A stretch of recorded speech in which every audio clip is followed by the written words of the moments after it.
अस्सलाम वालेकुम, मैं नुमान, आप देख रहे हैं टेक्हॉज, जिसके अंदर हम लोग डिस्कस करते हैं पाकिस्तान और दुनिया भर से आने वाली टेक न्यूज़ और अपडेट्स को। आज की अपडेट्स काफ़ी इंटरेस्टिंग आ रही हैं। पहली अपडेट आ रही है Xiaomi के रिलेटेड।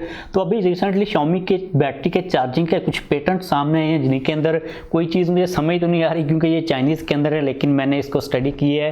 ये जो सिस्टम है Xiaomi की जो बैटरीज होंगी उनको एक्सप्लोड होने से बचाएगा, उनकी जो लॉन्ग टर्म के अंदर हेल्थ होगी उसको इम्प्रूव करने के ऊपर। उसके अलावा बैटरी के अंदर हमें जो बग्स वगैरह देखने को मिलते हैं चार्जिंग के अंदर उनको कंट्रोल करेगा। अब ये पता नहीं किस तरह सिस्टम काम करेगा, लेकिन आप लोगों को कोई फ्लोटिंग के नाम से चार्जिंग का मैकेनिज्म मिलेगा जिसके थ्रू बैटरी काफ़ी जल्दी चार्ज होगी और आपकी जो बैटरी होगी वो काफ़ी हद तक सेफ होगी। अब इससे पहले इसी किस्म के जो पेटेंट्स हम लोग एप्पल की तरफ से देख चुके हैं, जिसके अंदर एप्पल ने स्वेलिंग को और बैटरी के एक्सप्लोजन को कंट्रोल करने के लिए पेटेंट्स को रजिस्टर करवाया था, जिसके अंदर बैटरी के अराउंड एक कोई मेटल की शीट थी, प्रोटेक्शन थी। देखते हैं कि भाई ये वाली जो दो टेक्नोलॉजीज़ हैं हमें कब देखने को मिलती हैं बैटरीज़ के अंदर, क्योंकि ये काफ़ी ज़्यादा इंपॉर्टेंट है। आप लोगों को पता है कि बैटरीज की जो ओवरऑल लाइफ है ना वो काफ़ी ज़्यादा कम है। सबसे पहले स्मार्टफोन के अंदर बैटरी ही ख़राब हो रही होती है। इसके बाद अगली अपडेट आ रही है ओप्पो के रिलेटेड। तो ओप्पो A74 को इंट्रोड्यूस करवाने वाला है, जिसके रिलेटेड काफ़ी ज़्यादा रूमर्स आ रहे हैं। फर्स्ट ऑफ ऑल तो ये चीज़ कही जा रही है कि एक हमें 5G वाला वेरिएंट मिलेगा और एक 4G वाला वेरिएंट देखने को मिल जाएगा।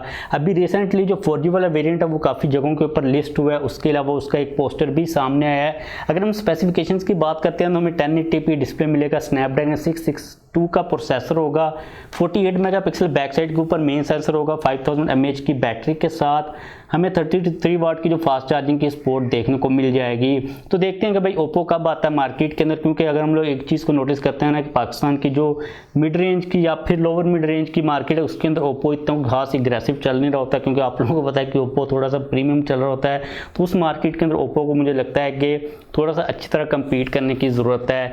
इसके बाद अगली अपडेट भी ओप्पो के रिलेटेड है। तो अभी recently red dot product design ने ओप्पो फाइंड X3 प्रो को सबसे बेस्ट डिज़ाइन का अवार्ड दिया है। अब मुझे नहीं पता कि ये अवार्ड कितना ज़्यादा मतलब इसकी क्या वैल्यू है, लेकिन अगर हम लोग overall Oppo find X3 pro के डिज़ाइन के ऊपर देख लेते हैं ना तो काफ़ी एक इंटरेस्टिंग डिज़ाइन है। इतना खास बुरा डिज़ाइन नहीं है। मुझे तो थोड़ी सी उलझन बस हुई थी इनिशियली तौर पर जब पहली दफ़ा मैंने उसको देखा था, क्योंकि वो आईफोन की कॉपी लग रही थी, रिफ्लेक्टिव मिरर लग रहा था।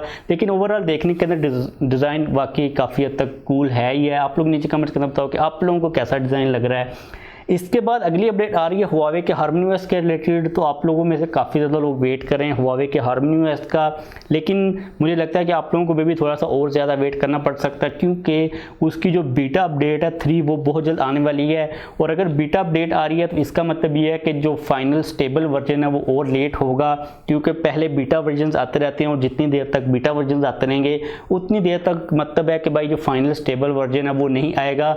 और एक्सपेक्टेडली ये कही जा रही है बात के अप्रैल के अंदर आप लोगों को स्टेबल अपडेट देखने को मिल जाएगी पब्लिक के लिए, और पहले फ्लैगशिप प्रीमियम फोन्स के अंदर आएगी अपडेट, उसके बाद नीचे वाले फोन्स के अंदर उसको एक्सटेंड कर दिया जाएगा।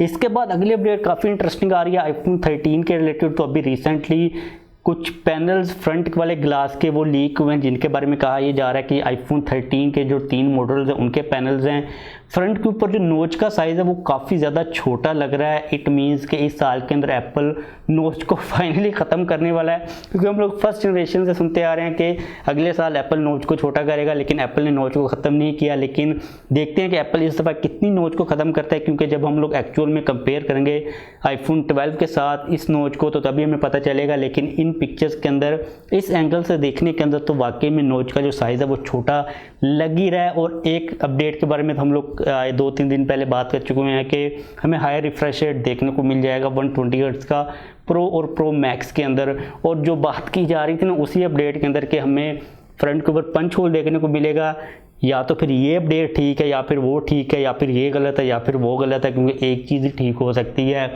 इसके बाद अगली अपडेट भी एप्पल के रिलेटेड आ रही है, जो कि काफ़ी इंटरेस्टिंग है। यूके के अंदर एक लड़की रात को अपने आईफोन को चार्जिंग के ऊपर लगा कर सो गई और भाई उसका जो चार्जर था आईफोन का वो एक्सप्लोड कर गया, उसको आग लग गई और फॉर्चुनेटली उसको इतना कोई ख़ास नुकसान नहीं हुआ। लेकिन आप लोग पिक्चर को देख सकते हो काफ़ी भाई वर्स कंडीशन के अंदर उसके अंदर बर्निंग हुई है। अब इसके रिलेटेड लड़की का ये कहना है कि मैंने इसको ओवरनाइट चार्ज किया था, मतलब क्योंकि मैंने उसको रात को चार्जिंग के ऊपर लगा कर छोड़ दिया था, जिसकी वजह से ये मसला है। और उसने कहा था कि मैंने जो चार्जर यूज़ किया ये एप्पल का ओरिजिनल चार्जर था, मतलब कि कोई थर्ड पार्टी प्रोडक्ट नहीं थी। अब देखते हैं कि एप्पल क्या करता है, क्योंकि एप्पल इसके बारे में इन्वेस्टिगेशन कर रहा है। अब देखना पड़ेगा कि इसका क्या कॉज था।